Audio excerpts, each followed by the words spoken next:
sa Papa Dudut Stories, ikaw ay hindi nag-iisa.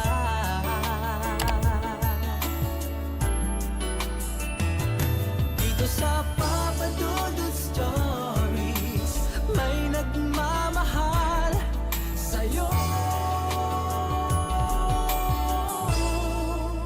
Papa Dudut Stories, Papa Dudut Stories. Dear Papa Dudut, sa lahat po ng mga nakatutok ngayon, huwag pong kalimutan mag-like, mag-share at mag-subscribe. Maraming salamat po sa inyong lahat.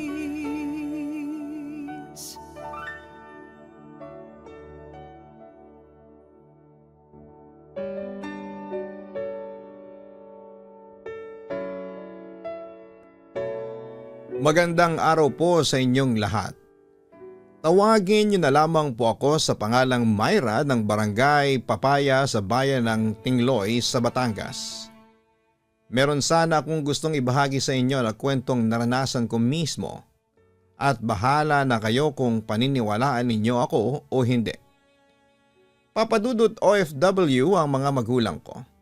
Kaya lumaki ako sa pangangalaga ng aking tita Belinda. Single mother ang tiyahin ko at isa lang ang kanyang anak, si Ate Vanessa, na 11 years ang tanda sa akin. Pero hindi ko close ang pinsan kong yon. Hindi naman kami nag-aaway pero masyado itong introvert. Mahilig mag-isa. Sa madaling salita ay isa siyang emo. Kahit sarili niyang nanay ay hindi niya kinakausap. May sarili siyang mundo kung saan ay background lamang kami. Dahil sa pagiging emo ni Ate Vanessa ay hindi siya makasundo ni Tita Belinda. Kaya ako ang close ng tiyahin ko. Mas tinuturing pa nga niya akong anak kesa sa sarili niyang anak. Minsan tinatanong ko ang tiyahin ko kung bakit ganon ang pinsan ko. Sabi naman ni Tita Belinda ay nagmana raw ng ugali si Ate Vanessa sa tatay nito na loner at loser. Year 2005, 12 years old lamang ako ng panahong yon. Nagising ako ng kalagitnaan ng gabi dahil nauuhaw ako. Pumunta ako sa kusina at nakita ko si Ate Vanessa sa sala. Nakita ko siyang nakaupo at umiiyak. Nakapangalis pa siya noon. Ang hula ko ay kakauwi lang niya galing sa trabaho. Tinanong ko siya kung bakit siya umiiyak. Pero hindi siya sumagot. Dahil sa inaantok pa ako kaya hindi ko na siya kinulit at bumalik na lamang sa pagtulog. Siguro ilang oras pa lamang akong nakakaidlip nang magising ako ulit ng ingay sa bahay. Nagkakagulo sila Tita Belinda at isa ko pang tiyahin na nakatira din sa amin, si Tita Cecil. Kaya naman bumangon ako. Pagtingin ko sa tabi ko ay nakita ko si Ate Vanessa na wala ng malay. May sugat sa pulso at madaming dugo. Naagapan naman siya kahit na hindi siya sinugod sa ospital. Mabuti na lang at hindi ganon kalalim ang sugat at naagapan ang tiyahin ko. Pero hindi ko alam ang tunay na rason kung bakit niya pinagtangkaang kitlin ang buhay niya. Dahil bata pa ako noon ay hindi naman big deal sa akin ang reason.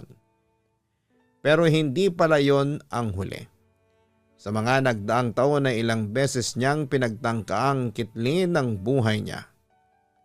Lalo na pag nakakainom siya. Ilang beses tumalon siya sa bahay nila mula sa second floor. Grabe ang tinamo niyang pilay sa may bandang dibdib. Umuupo sa gitna ng kalsada at gustong magpasagasa. Nakailang beses na niyang nilaslas ang pulso niya at umiinom ng fabric conditioner. Grabe, Papa Dudut. Parang manhid na siya. Mabuti na lang at may kasama siya sa bahay kaya naman lagi siyang naaagapan. Madalas niyang ginagawa yon kapag may matindi silang problema ng mga nagiging boyfriend niya. Mabait naman si Ate Vanessa at maganda at sexy pa. Mapagmahal sa pamilya kahit na emo siya. Tanga nga lang pagdating sa pag-ibig. Akala namin papadudot ay hindi na niya pagtatangkaan ang buhay niya dahil sinabi niyang magbabago na siya at parang mas mamahalin na niya ang sarili niya hanggang sa bumukod siya kasama ang boyfriend niya. Doon sila tumira noon sa isang paupahang apartment sa Barangay 15, Poblacion 3. Hindi na niya kasama sa isang bahay ang kanyang ina. Year 2008. Kung hindi ako nagkakamali, August yon. Nang bumisita siya sa amin bigla. Tanda ko pa ang suot niya, blouse na long sleeve na black at may dala siyang pasalubong na chocolate cake. Matamlay siya at parang malungkot. Pero nagulat kami kasi naging makwento siya papadudot. Binigay niya pa sa akin ang suot niyang sunglasses. First week ng September gabi. May nag-text kay Tita Belinda, number ni Ate Vanessa. Ang sabi, Tita po ba ito ni Vanessa? Nagpakamatay po siya. Manager niya ito. Doon namin nalaman ng isang malagim na katotohanan. Nagtatrabaho palang GRO si Ate Vanessa simula noong umalis siya sa amin. At kadalasang pinag-aawayan nila ng mga naging boyfriend niya ang trabaho niya. At sa trabaho niya ay may manager siya. Kinabahan kami at balak na namin siyang puntahan. Palis na kami nang bumisita sa amin ang boyfriend niya na kababayan din namin sa probinsya. Sinabi niyang break na sila ni Ate Vanessa at uuwi na siya ng probinsya. Nagulat kami at sinabi namin na nag-text ang manager ni Ate Vanessa at sinabi namin ang text. Sabi niya huwag maniniwala. Si Ate Vanessa lang daw yon at nagbibiro. Ginanon din daw kasi siya at pagpunta niya sa inuupahang bahay ni Ate Vanessa ay buhay naman daw ito. Sa totoo lang ay maloko din kasi ang pinsan ko at malakas mang trip. Ayun, napanatag na kami at hindi na natuloy ang pagpunta namin sa kanya. Second week ng September nang may mga pumuntang pulis sa bahay ni Tita Belinda. Binalitang patay na nga si Ate Vanessa at natagpuan daw nakabigti ito sa inuupahan niyang kwarto. Nagulat kami at sobrang nasaktan. Tinutuon niya ang text niya at nagpanggap na manager niya. Siguro ay para mapuntahan namin siya at mapigilan sa gagawin niya. Sobrang nagsisi kami noon na sana'y pinuntahan na lang namin siya. Akala pa nga ng mga pulis na planado ang nangyari at pinatay siya ng boyfriend niya pero ayon sa investigasyon ng SOCO, nagpakamatay daw talaga siya. 5 araw bago malamang patay na siya sa bahay niya. Mabaho na siya at nabubulok na. Nakita din namin sa picture ng mga pulis na lumobo na nga siya. Hindi pa malalamang patay na siya kung hindi nangamoy bulok sa bahay niya. Sabi ni Tita Cecil na unang nakakita sa bangkay ni Ate Vanessa ay hindi na daw makilala ang pinsan ko dahil sobrang agnas na ang balat niya. Idagdag pa na para siyang lumobo kung hindi lang dahil sa suot niyang damit at may tattoo siya na rose sa kaliwang bahagi ng tiyan. Kaya kami nakakasigurong siya yon. Kaya naman ang binurol siya ay sobrang balot na ang katawan niya. Napansin ko nga na may crack sa bandang gilid yung kabaong niya. Dinedma ko na lang. Naikwento pa sa akin ni Ate Frida, isa sa mga anak ni Tita Cecil. Pauwi na sila kasama si Tita Belinda matapos iimbalsamo si Ate Vanessa. Nung nasa taxi sila ay biglang nangamoy masangsang. As in nakakasulasok daw. Mas matindi pa sa patay na daga. Then naalala niyang naikwento ng may-ari ng bahay na tinitirhan ni Ate Vanessa na kaya na lamang patay na si Ate Vanessa dahil ilang araw na raw itong hindi lumalabas sa bahay niya. Kahit bukas ang ilaw at lahat daw ng mga kalapitbahay nila ay naaamoy na ang nakakasulasok na amoy galing sa bahay ni Ate Vanessa. Kaya naman kinilabutan siya. Minsan sa bahay namin ay bigla ka na lang may maamoy na parang patay na daga. Pero nawawala din naman kagad. Kwento pa ng mga pinsa namin noong nakaburol siya ay may pusang itim daw na nakaupo sa ibabaw ng kabaong niya. Ako naman ay wala naman akong sobrang creepy na nararamdaman sa kanya. Ilang beses ko lang naman siyang napanaginipan at mabuti na nga lang sa mga panaginip ko ay maganda pa din siya. Hindi siya yung tipong zombie ang peg. Pero may isang panaginip ang tumatak sa akin. Natatandaan ko nasa isang kwarto kami that time. Actually, nasa kwarto ako ng mga pinsan ko. Kasi wala pa sina Tita Belinda at Tita Cecil, kaya nagkwentuhan at naglaro pa kami sa computer noon.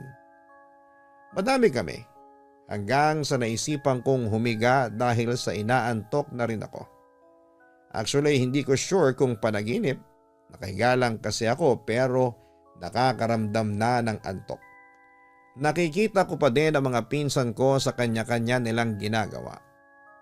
Kita ko pa sa CR na naglalaba ang dalawa kong pinsan. Nang biglang pumasok si Ate Vanessa sa kwarto. Ang suot niya that time ay ang suot niya noong nagbigti siya. Pati buhok na nakaponytail ay ganon din. Nakapagtataka lang. Kasi hindi ako natakot o nagulat. Parang expect ko na darating siya. Alam ko na patay na siya, nakatingin lamang ako sa kanya at nakahiga pa din. Biglang sabi niya, aalis na ako. Parang nagpaalam siya sa aming lahat kasi parang may lakad siya pero sa akin lang siya nakatingin ng seryoso.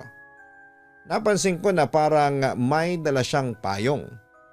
Tapos ay bigla akong naalimpungatan kasi narinig kong sabi ng pinsan ko na nakauwi na daw sina Tita Belinda at Tita Cecil at may dala daw pasalubong sa amin kaya bumangon na ako. Isang beses bandang 7:00 ng gabi. Papalik ako sa bahay galing sa bahay ng kaklase ko. Nang mapansin kong may nakadungaw o parang nakasilip sa bintana namin. Nakatingin sa akin. Huminto ako at tinignan ko yung mabuti. Malabo kasi ang mata ko kaya matagal kong na-recognize kung sino. Pero ewan ko ba papadudot. Parang kusang huminto ang mga paa ko at the time at parang sinasabing huwag akong lalapit. Tinatawag ko pero nakatingin pa din siya sa akin.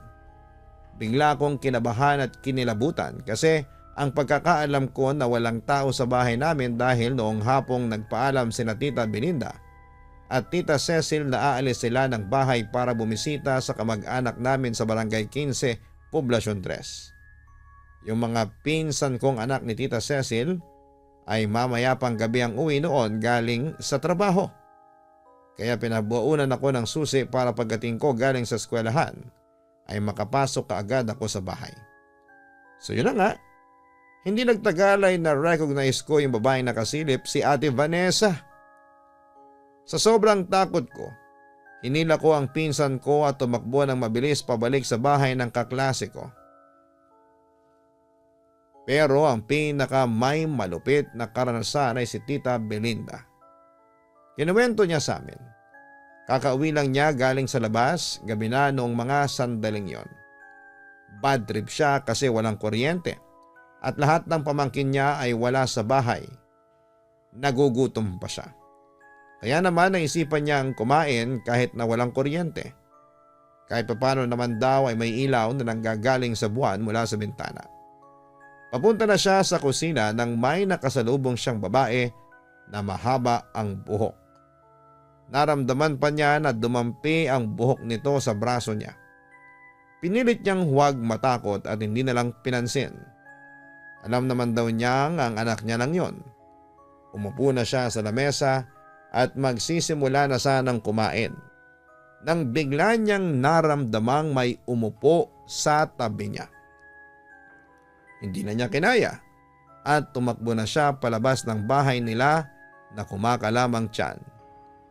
Samantala lumipas sa mga taon, nagdalaga na ako at nakatapos ako ng high school at nakapagtrabaho bilang tendera sa isang food house sa Barangay 15, Poblacion 3. Umupa ako ng isang apartment doon at akala ko ay maganda, maliwalas at matatahimik ang buhay ko doon. 5 a.m. that time. Tandang-tanda ko pa. Kasi nag-alarm ako. Siguro ay pangatlong araw ko na doon sa apartment na inuupahan ko. Need kong gumising ng maaga kasi papasok ako sa trabaho ng alas 6. Siyempre wala akong katulong sa pag-prepare that time ng baon para sa work ko. So nagprito ako ng longganisa, itlog at sinangag. Habang nagluluto ay may biglang umalingasaw na masangsang na amoy. Amoy dugo na hindi ko maintindihan. Pero ako ay dinedma ko lang kasi di naman ako matatakutin at wala pa akong experience. Pero papadudod. Sa paglipas ng minuto, lalong umalingasaw yung masangsang na amoy. Tapos parang nanggagaling yun sa CR o sa kwarto ko. So ako mas dead mo na lang as in wala akong iniisip na kung ano-ano. Kaso papadudot, paalis na ako noon nang biglang akong mahilo. At parang bumagsak ako noon sa sofa at nawala ng malay. Basta nanaginip na lamang ako bigla na yung CR raw namin is puno ng dugo tapos ay nililinis ko raw pagkatapos ay may babaeng pumasok sa CR at may tinanggal siyang tali sa kisame. After that scene ay nagising ako bigla tapos ay nagpray ako dahil parang biglang kinilabutan yung buong katawan ko. Tapos naalala ko na papasok pa ako sa trabaho noon kaya mabilis akong umalis sa aking apartment. Pero habang nasa trabaho ako ay iniisip ko pa rin yung napanaginipan ko. Nang bigla ko maalala si Ate Vanessa, yung amoy masangsang na kumalat sa bahay noong umaga ay katulad ng masangsang na amoy na nalalanghap ko doon sa bahay ni Tita Belinda sa tuwing nagpaparamdam ang imo kong pinsan. Kaya nung pag-uwi ko sa bahay ay medyo kinabahan ako na matulog kasi natakot ako na baka managinip na naman ako. Nag-cellphone na lamang muna ako pero hindi ko namalayan na nakatulog pa rin ako. Wala naman akong naranasang kababalaghan pagkatapos noon. Ang second experience ko doon sa apartment is siguro pang 8 or pang 9 na araw ko na sa apartment. Siguro that time is 1 or 2 na ng madaling araw. Biglang kumalamang sikmura ko tapos ay uminit kaya tumayo ako kaagad at saka pumunta agad sa CR. Pagdating ko sa CR, grabe talaga yung masangsang na amoy. The time confirmed na amoy dugo talaga, parang regla na na-stuck ng ilang days sa napkin. So that time akala ko ay meron akong napkin sa CR since nireregla ako that time. Pero nakita ko naman na walang basurahan at wala ring nakakalat na napkin or something na may dugo. So ko habang mangiyak-ngiyak na sa sakit ng tiyan, nang biglang may kumatok. Wala ako sa sarili noon kaya nawala sa sarili ko na ako lang pala ang mag-isa doon sa bahay. Sandali lang dumudumi pa ako. After that, tumahimik bigla. Then nag-sink in sa akin na ako nga lang pala ang mag-isa sa bahay. So sino ang kumatok? Grabe papadudot. Kinilabutan ako noon at parang ayokong lumabas ng CR that time. Pero nung matapos na akong maglabas ng sama ng tiyan ay agad akong nagugas at dali-daling lumabas ng CR at patakbong pumasok ako sa kwarto. Nang biglang bumalibag yung pintuan ng CR. Kinabahan ako kaya nagsara agad ako ng pintuan pagpasok ko sa kwarto. Habang nagdarasal ako noon nang biglang may narinig akong boses ng babae. Myra? Agad ako napalingon sa aking likuran pero walang tao maliban sa akin. Ako lang ang mag-isa doon. Siyempre natakot ako pero na-realize ko din kinalaunan na parang pamilyar sa akin ang boses nung babaeng tumawag sa pangalan ko. Para bang boses ni Ate Vanessa. Samantala may isa pa akong tiyahin, si Tita Tereng ang kaluluwas ng dito sa Barangay 15 Poblacion 3. Galing po siya ng Batangas City at nagtatrabaho sa provincial capital pero biglang inassign sa munisipyo ng Tingloy. Since malapit lamang ako sa munisipyo at nakitira si Tita Tereng sa akin at pumayag siyang mag-share kami sa upa. At saka pumayag na rin ako noon kasi parang gusto ko nang may makasama ako. Lalo na't kumpirmado ko ng haunted house ang tinitirhan ko.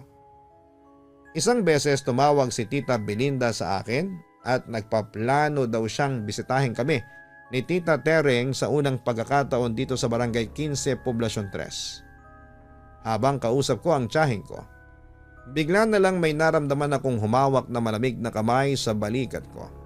Siyempre kinilabutan ako noon, Papa Dudut. Pero nang lingunin ko ay walang tao. Kinabahan ako. Imposibleng si Tita Tering yon kasi naririnig ko pa siyang naglalaba sa labas ng bahay namin. Pero nilakasan ko na lamang ang loob ko. Mamayang kaunti ay narinig ko ang boses ni Tita Tering mula sa labas. "Mayra, umiiyak ka ba?" sabi niya mula sa labas. Nagtaka naman ako. "Hindi po, tita. Kausap ko po ngayon si Tita Belinda sa phone." Sagot ko naman sa kanya.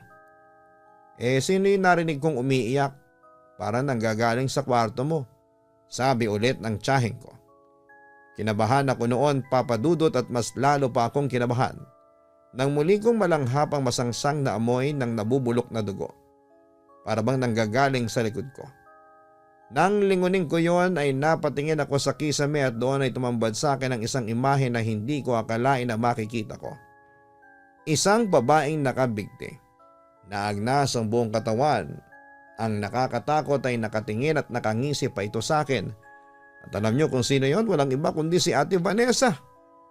Dahil dito ay napasigaw ako sa takot. At nabitawan ko pa ang phone ko kahit nakausap ko pa si Tita Belinda sa kabilang linya. Agad naman akong sinalubong ni Tita Tering sa hagdanan dahil narinig niya ang pagsigaw ko. "Anong problema mo, Myra? Bakit ka sumisigaw?" tanong niya sa akin.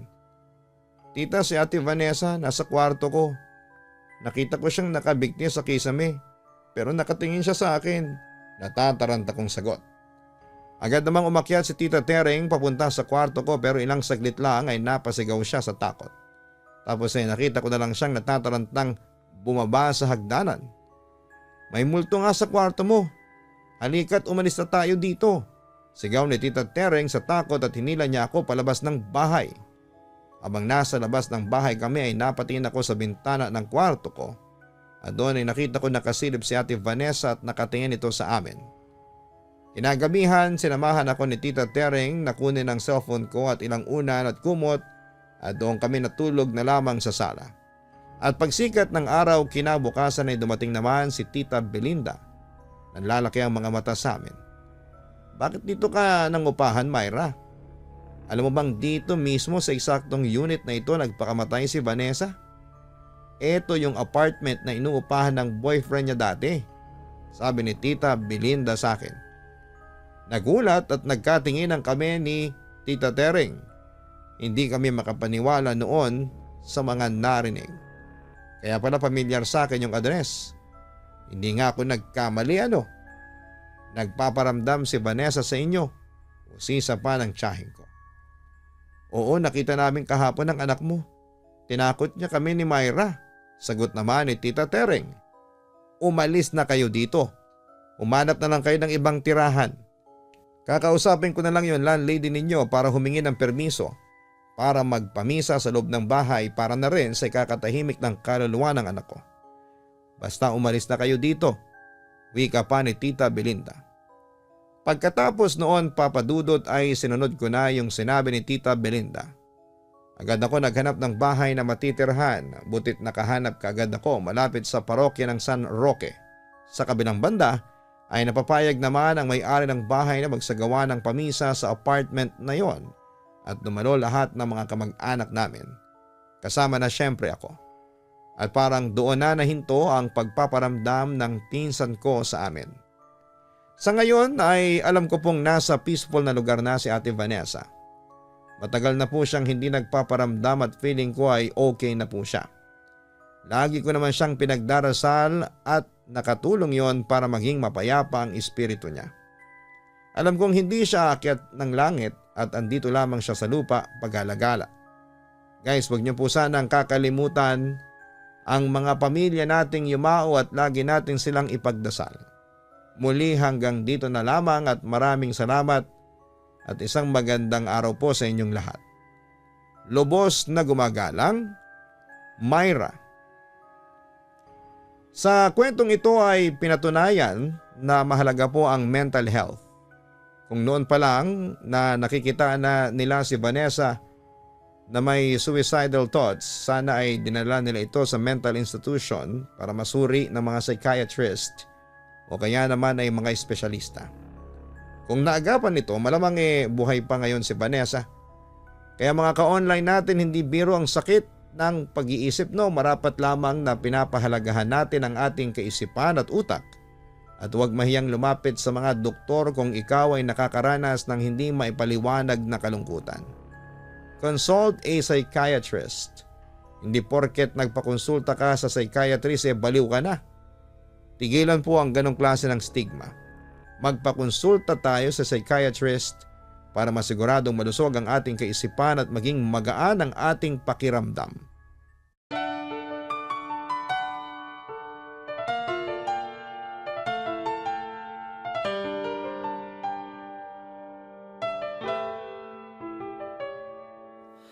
Ang buhay ay mahiwaga, laging may lungkot at saya. Sa Papa Dudut Stories, laging may karamay ka.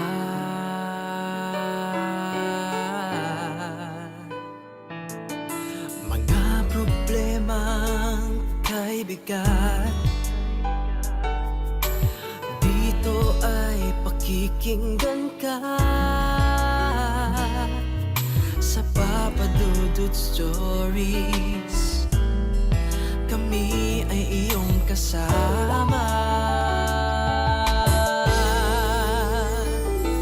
Dito sa Papa Dudut Stories, ikaw ay hindi nag-iisa.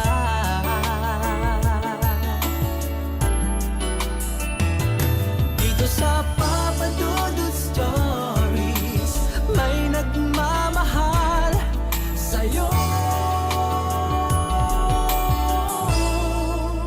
Papa Dudut Stories, Papa Dudut Stories, Papa Dudut Stories.